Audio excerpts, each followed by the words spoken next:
Shalom Bu Murni dan teman-teman sekalian. Perkenalkan, nama saya Anggita Elis Purwaningsih dengan NIM 2102 1020 5035. Di video ini, kami dari kelompok 3 akan mendeskripsikan sasaran yang telah kami bantu, dan tidak lupa kami juga akan memberikan refleksi diri setelah kami melakukan kegiatan bakti sosial ini. Di sini saya akan mendeskripsikan sasaran yang telah saya berikan bantuan, yaitu berupa sembako. Nama sasaran yaitu Mbak Singo, umurnya sekitar 72 tahun. Nah, Mbak Singo ini adalah penjual tempe keliling. Tempe itu adalah alat untuk mengayak beras, mengayak tepung, dan lain-lain. Mbak Singo ini jualan tempe keliling di sekitar Kecamatan Klakah. Sedangkan rumah Mbak Singo sendiri terletak di Kecamatan Tanggul, Kabupaten Jember. Jarak dari Kecamatan Tanggul ke Klakah sendiri sekitar 37 km. Jarak 37 km itu ditempuh oleh Mbak Singo setiap harinya dengan naik transportasi umum atau yang biasa disebut kol. Biaya naik kol itu sendiri sekitar Rp6.000 untuk perginya saja. Nah, Mbak Singo ini jualan tempenya itu keliling di Kecamatan Klakah. Waktu itu saya bertemu Mbak Singo ini di Desa Ranupakis, Kecamatan Klakah, Kabupaten Lumajang. Waktu itu saya bertemu Mbak Singo di Desa Ranupakis. Saya tanya-tanya ke beliau, beliau membawa 10 biji tempe yang akan dijual, dan katanya harga tempehnya per biji itu Rp15.000. Mbak Singo itu belinya di agen itu sekitar Rp14.000, kemudian dia jual lagi menjadi Rp15.000. Jadi Mbak Singo memperoleh keuntungan hanya Rp1.000 per bijinya. Mbak Singo sendiri mengaku bahwa dalam satu hari itu tempenya kadang hanya laku 3 biji atau 4 biji, dan paling banyak itu cuma 6 biji, dan itu pun jarang. Jadi kalau dihitung-hitung penghasilan Mbak Singo dalam sehari itu ya sekitar 5.000, 4.000 segitu saja. Kemudian Mbak Singo ini setelah saya tanya itu tiap harinya dia pulang ke Tanggul, tapi kadang dia menginap di rumah saudaranya di Kecamatan Klakah ini, tapi tidak setiap hari, dan itu pun dia mengaku masih harus memberikan sebagian penghasilannya lah untuk saudaranya yang ia tumpangi ini, karena ia merasa mungkin merasa sungkan atau merasa tidak enak, jadi harus menyisihkan sebagian penghasilannya kepada saudaranya ini. Nah, Mbak Singo memiliki 1 orang anak dan 3 orang cucu. Adapun refleksi diri setelah saya melakukan kegiatan bakti sosial tersebut, yaitu saya merasa lebih bersyukur kepada Tuhan. Saya bersyukur tidak kekurangan dalam bentuk pakaian, makanan, tempat tinggal.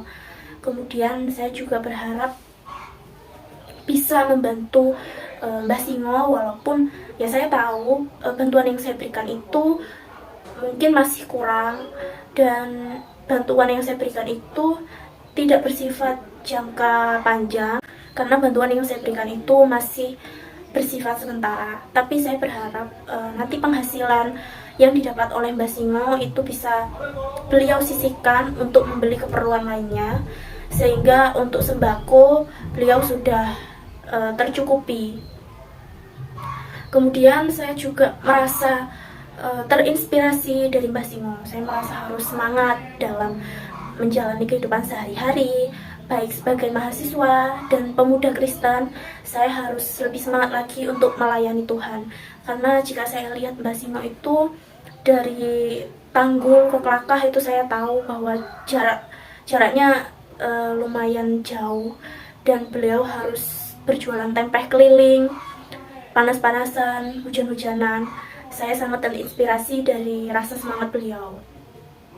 Kemudian saya juga bersyukur kepada Tuhan Yesus, karena Tuhan Yesus masih memberikan orang-orang di sekitar saya, termasuk orang tua, yang masih peduli dan menyayangi saya, sehingga saya tidak merasa kesepian, tidak merasa kekurangan kasih sayang, karena di sekitar saya masih ada orang-orang yang mau membantu saya, yang peduli dengan saya, seperti orang tua, saudara, keluarga, dan teman-teman saya.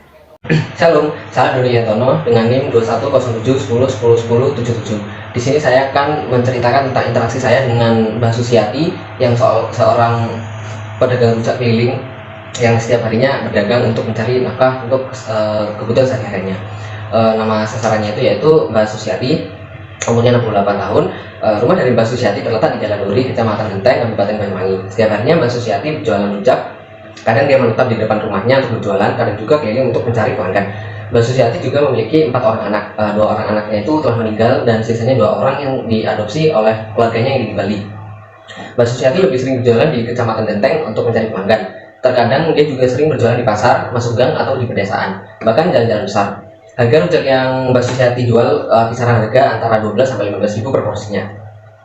Untuk pendapat tiap harinya tidak mesti karena tergantung pelanggan. Jika di hari itu pelanggannya sangat ramai, kadang bisa mencapai kurang lebih 100 ribu per harinya. Tetapi untuk hari kesehariannya atau hari biasanya, kata Mbak Susiati kurang lebih 50 ribu, dan itu paling banyak jika kesehariannya pelanggannya itu saja. Kadang uang 50 ribu tersebut juga dipakai buat beli bahan-bahan dari rujak dan juga makan sehari-hari atau kebutuhan sehari-hari dari Mbak Susiati tersebut. Untuk diri saya sendiri, saya sangat bahagia dan saya sangat bersyukur karena Tuhan telah memberikan kesempatan untuk saya untuk dapat berbagi sebagian harta yang Tuhan berikan kepada saya untuk orang-orang yang benar-benar membutuhkan seperti Mbak Susiati ini tersebut. Saya tahu kalau itu yang saya berikan cukup dari kata jauh dari kata cukup, tetapi saya berharap untuk apa yang saya lakukan bisa menjadi yang terbaik bagi Mbak Susiati tersebut, sehingga hasil dari jualannya dari rujak Mbak Susiati juga bisa untuk ditabung untuk membeli keperluan dan kebutuhan lainnya. Terima kasih. Shalom, nama saya Cecilia Arini Palupi dengan NIM 200910302077. Adapun yang menjadi sasaran saya yaitu Mbah Mariam. Dengan umur 77 tahun, beliau berjualan alat kebersihan di Jembatan Semanggi. Beliau memiliki rumah di belakang Rumah Sakit Waru di dekat sawah. Namun beliau jarang menempati rumahnya tersebut karena beliau hanya seorang diri, sehingga beliau banyak menghabiskan waktunya untuk berjualan di Jembatan Semanggi. Beliau juga terlihat sangat bahagia ketika saya datang karena ada teman yang mengajak ngobrol. Terlihat beliau kesepian karena ditinggal oleh anak-anaknya. Beliau juga menceritakan bahwa beliau memiliki beberapa anak, adapun yang sudah menikah dan mengikut suami, ada yang bekerja di luar kota. Namun anak terakhir beliau yang sempat tinggal lebih lama dari anak-anak beliau yang lainnya itu kabur bersama temannya dan tidak pernah pulang, sehingga beliau tidak mengetahui keberadaan anaknya yang terakhir tersebut. Beliau jarang meninggali rumahnya juga dikarenakan tidak ada orang di rumah, sehingga beliau lebih senang melihat keramaian di Jalan Semanggi dengan berjualan. Beliau sering ke pasar pada pukul 4 pagi untuk membeli barang-barang yang beliau bisa gunakan untuk dijual kembali, seperti alat kebersihan yang saya sebutkan, yaitu sapu, ataupun kemoceng, ataupun gerabah, dan yang lainnya. Beliau menjualnya dengan harga murah, yaitu mulai dari harga 10 ribuan hingga harga 30 ribuan. Beliau pergi ke pasar dengan menggunakan sepeda dan meninggalkan barang dagangannya di situ di pinggir jalan, tidak ada yang menjaga. Beliau juga makan pada pagi hari saja ketika pergi ke pasar, beli makanan yang seadanya, yang secukupnya dengan uang yang beliau punya. Dan pada saat saya datang, ternyata beliau belum mendapatkan sepeser uang pun karena barang dagangan beliau belum ada yang terbeli sama sekali. Refleksi diri saya adalah ketika beliau menceritakan anak-anak beliau yang telah jauh dari beliau. Saya menjadi teringat kepada ibu saya yang seorang diri sudah tua di rumah. Sedangkan saya yang ada di Jember, saya juga sudah tidak memiliki ayah dan saya adalah seorang anak tunggal.